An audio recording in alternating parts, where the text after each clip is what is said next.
Hey Swampscott, we've been hearing a lot about 40B projects lately, and now we're starting to hear about new state legislation that will require new multifamily zoning around our commuter rail station. What's going on? Why is the state telling communities like ours that we need more housing density than we already have? First, the entire Boston metro area is currently in a housing crisis, meaning there is more demand for housing than there is supply.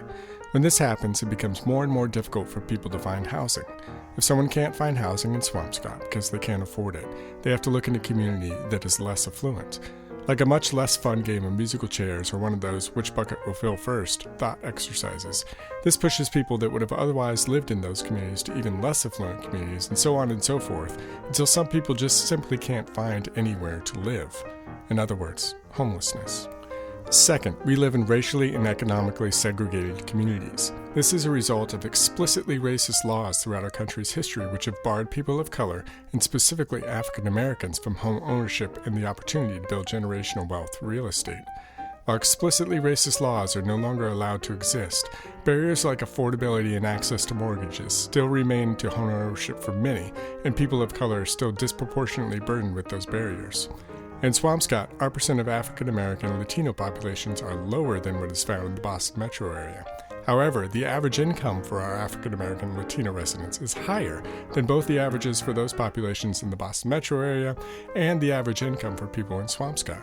40B in the new MBTA upzoning regulation, known as Section 3A, around transit stations are aiming to correct these disparities and push towns to contribute more to the huge housing demand we have in the region.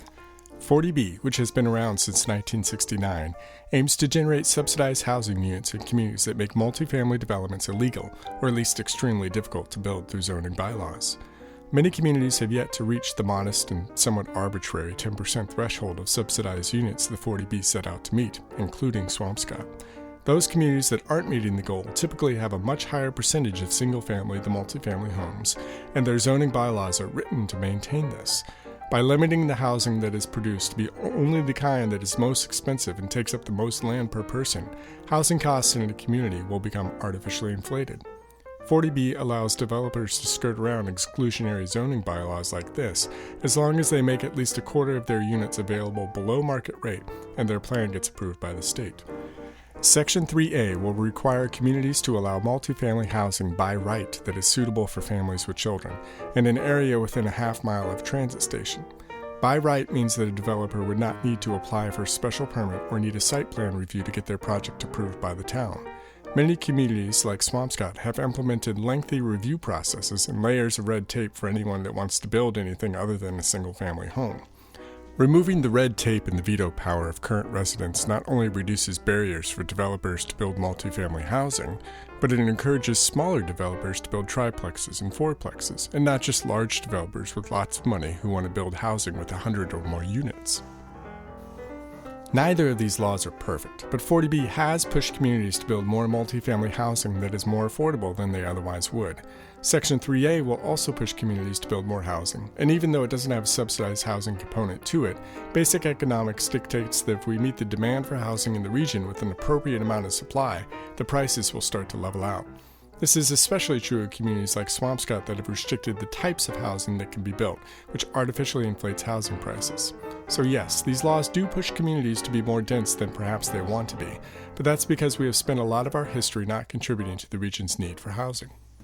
Swampscott is a small town by geography, but Swampscott is part of a larger community, which most immediately includes the neighboring regional urban centers of Lynn and Salem, and is within only a few miles of Boston's inner core city suburbs, which includes Revere and Chelsea. Swampscott will continue to be a beautiful, desirable place to live, but embracing the changing landscape of our region and world's needs is essential.